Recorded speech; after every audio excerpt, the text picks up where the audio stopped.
What is up, everybody? This is the Chicago Sports Talk. Michael back at it again with another video. I know it's 2 weeks into the season. Could everything turn around? Yes. Be lying to you to say that there is no chance in hell. I don't care if people call me say that I'm overreacting. I don't care if people say that, oh, you're just a bandwagon, you're a casual. I have to call people out when you do not perform on the field. And I have to say this. The Chicago Bears are failing Justin Fields. Now, you may be asking, why are they failing Justin Fields? He's not executing. Well, I beg to differ. Justin Fields, before he was drafted, was a top prospect going into the draft. It was him and Trevor Lawrence. Obviously, Trevor went before Justin Fields. Again, his first year, he was thrust into the fire after Andy Dalton went down with an injury. And then we saw a little bit of flashes. Next year, we fire Matt Nagy and we fire Ryan Pace. We bring in Ryan Poles. And keep in mind, there were 3 final candidates for the head coach job. Keep in mind, 3 candidates, final candidates, not including Brian Daboll, not including Mike McDaniels, even though that they are major upgrades over about the 3 people, what I'm going to say to you right now. The 3 final candidates were Jim Caldwell, Dan Quinn, Matt Eberflus. Now, who would you choose? A, B, or C? Jim Caldwell was the last Lions relevant head coach and was calling and is a good play caller. I would have been fine with Jim Caldwell. Dan Quinn, even though I was hesitant in hiring Dan Quinn, but he's really changed the defense over in Dallas. And he can hire a good offensive coordinator and a good defensive coordinator. But I think he'll still call plays on the defense, let's just be honest.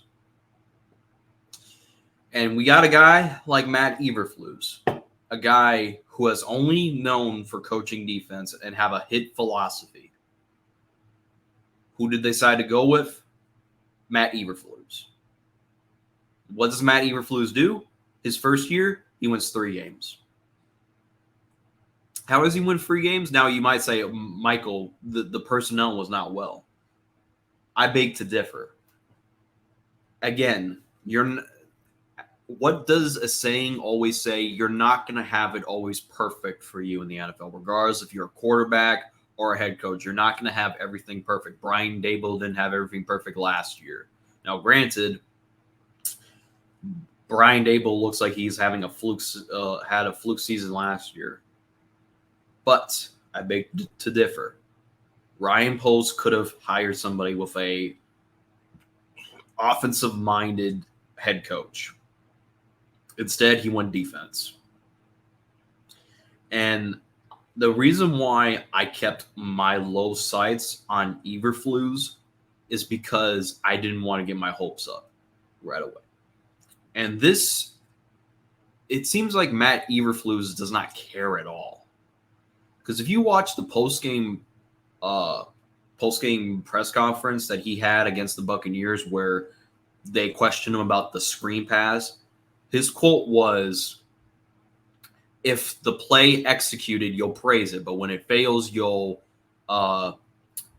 say it's pure, it was bad. It was a bad play call. Like, blame your offensive coordinator for once for not utilizing Justin Fields' strengths.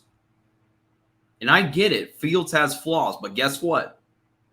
It doesn't matter if you have the most talented quarterback in NFL history. Even Patrick Mahomes has his flaws. The thing is, what you have to realize is Matt Eberflus needs to step up because the hot seat is getting warmer. It might already even be fucking warmer by next week because we play the Chiefs. Because fails to take accountability, saying that the offensive coordinator needs to step up.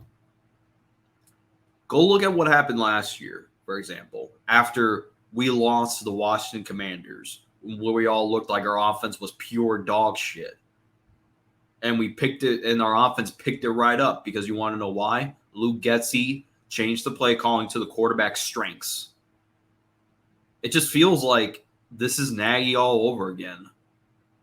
We broken Trubisky. We're about to broke Justin Fields. And to be honest, I have no hope in whoever we were to draft, whether if it's Caleb or Drake Maye. I just don't feel like we're good at developing quarterbacks, because the thing is, if you can't even develop Justin Fields, who is your most talented quarterback in Bears history, what makes me think you're going to develop Caleb Williams, who is supposed to is Peyton Manning, according to the NFL media? Take a quick sip. Let's digest this down. The Bears could have put Justin Fields in a much better position to succeed. And I hate to say this, if we end up firing Matt Eberflus at the end of the year, it is going to be a massive impact on Ryan Poles, because Ryan Poles had 3 finalists, and he decided to go with Matt Eberflus. Again, could things change around? Absolutely. But as of right now, it's not looking so good, because it feels like I'm being lied to as a fan. But why did you keep your expectations high instead of low? Because Ryan Poles, I don't think he has not done anything like wrong. He has brought in good players, but here's the thing: if you don't have the right coaching staff, it doesn't matter, bro. Look at the Packers. Even though I despise the Packers and I hope everything goes worse for them, but Jordan Love is in a position where he succeeded.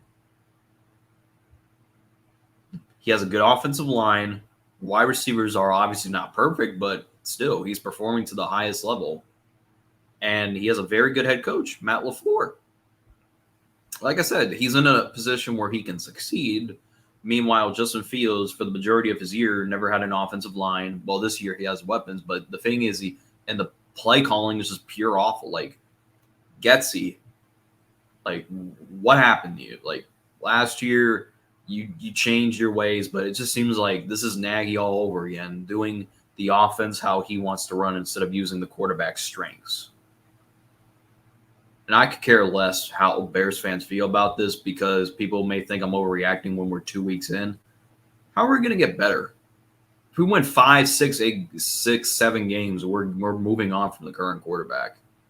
As much as it pains me to say, and I want Justin Fields to succeed, but the thing is, folks, we need to win with a above average to an elite quarterback. You're not winning with a average quarterback. We want to win games because of a quarterback, not with a quarterback. People be asking, oh, Trubisky won us games. Well, did we win because of him, or we won with him? I say that we won with Trubisky. We didn't win because of Trubisky. I want a quarterback that we can win because of, not with. Because you're not winning a Super Bowl with a average to below average quarterback. Above average can be acceptable because Big Ben, for the majority of his career, was above average. Was he is he Hall of Famer? No. Is he top 10? No. Like I said, you really want to go through all this winning? Like, people say that, oh, we can win like 5 games, and as long as Fields has good stats, we'll keep him. No, we won't. The thing is, in today's NFL, as a quarterback, you're never going to have anything perfect. It's just the bottom line. You're not going to have anything perfect. not always going to have a good offensive line like the Eagles do. You're not going to have a good receiving core like the 49ers do. And you're always not going to have a good defense like the 49ers do too. It is an indictment on the Chicago Bears organization, and they have failed once again for the 50th time or 500th time to be exact. And again, this is all on Brian Poles, and it's all on the Chicago Bears organization. Because when you bring somebody like Matt Eberflus instead of an offensive-minded head coach, you are not going. And I'm not saying that hiring a defensive coach is a bad thing, but you need to get the offensive coordinator right. So far, the Bears' offensive coordinator is not that good. All we see is the same shit, and I have a feeling it's never going to change. People are like, oh, give it time. We're going to go back to the same play as last year. Nope. I'm getting already Matt Nagy vibes at listening to Luke Getsy. I'm already getting Matt Nagy vibes. Never changing the play calling to the quarterback strengths. Only wants to use how he wants to run. And again, if I'm Matt Eberflus, I'm telling Luke Getsy this. If you do not perform to the highest standard and change the play calling to your quarterback strengths, I will give play calling to somebody who will. Bottom line. But like I said, it's not looking like that. But anyways, let me know what you guys think in the comment section down below. As always, thanks for watching.